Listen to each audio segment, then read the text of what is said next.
அண்ணாமலை அவர்கள் ரசிகர்களுக்கு ரொம்ப அதிர்ச்சியான ஒரு விஷயத்தை வந்து சொல்லியிருக்காங்க. என்னடா அண்ணாமலையே இப்படி சொல்லிட்டாங்க அப்படின்னு சொல்லி ரசிகர்கள் ரொம்ப ஷாக்காக வந்து இருக்காங்க. இதை பற்றி ரொம்ப டீட்டெயிலாக தான் பேச போகிறோம். செம்ம இன்ட்ரெஸ்டான ஒரு வீடியோவாக தான் இந்த ஒரு வீடியோ வந்து இருக்க போகிறது. அதாவது 2026 சட்டமன்ற தேர்தலுக்கு அப்புறமா வந்து நிறைய மாற்றங்கள் வந்து தமிழக அரசியல் வந்து நடந்து கொண்டு இருக்கு. முக்கியமாக அண்ணாமலை அவர்களோட புது இயக்கம் வந்து இன்னுமே வந்து தமிழக அரசியல் வந்து பரபரப்பை ஏற்படுத்தியிருக்கு. ஸோ அண்ணாமலை அவர்கள் புது இயக்கத்தை வந்து ஸ்டார்ட் பண்ணாங்க. அந்த இயக்கத்துக்கு வந்து 18 லட்சம் பேர் வந்து இது வரைக்கும் ஜாயின் பண்ணியிருக்காங்க. ஒரு பக்கம் அண்ணாமலை ஸ்டார்ட் பண்ணியிருக்காங்க, இன்னொரு பக்கம் வந்து லதா ரஜினிகாந்த் வந்து ஸ்டார்ட் பண்ணியிருக்காங்க.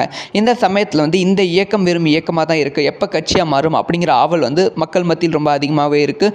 அண்ணாமலையை பின்பற்றுபவர்கள் மத்தியில் வந்து ரொம்ப அதிகமாகவே இருக்குது. ஸோ இப்போ இதுக்கான பதிலாக தான் வந்து அண்ணாமலை அவர்கள் நேற்று இன்டர்வியூவில் வந்து சொல்லியிருக்காங்க. இது இன்னுமே வந்து அதிர்ச்சிக்குள்ளாக்கி இருக்குது. அதாவது வந்து இந்த இயக்கத்தில் வந்து இப்போ வரைக்குமே வந்து 18 லட்சம் பேர் வந்து ஜாயின் பண்ணியிருக்காங்க.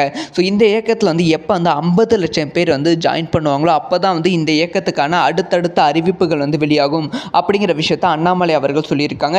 இது ரொம்ப அதிர்ச்சியை வந்து ஏற்படுத்தியிருக்கு. ஏன்னா வந்து 18 லட்சம் எங்கே இருக்குது, 50 லட்சம் எங்கே இருக்குது அப்படிங்கிற ட்ரோலும் விமர்சனமும் அதிகரித்திருக்கு. கண்டிப்பாக இதுக்கு ஒரு 20 வருஷம் தேவைப்படும். சீமான் மாதிரி தான் நீங்களும் மாறிடுவீங்க அப்படிங்கிற குற்றச்சாட்டும் எழுந்திருக்கு. ஸோ இந்த ஒரு விஷயத்தை பற்றி உங்களோட ஒப்பீனியனை கமெண்ட்டில் லீவ் பண்ணுங்கள்.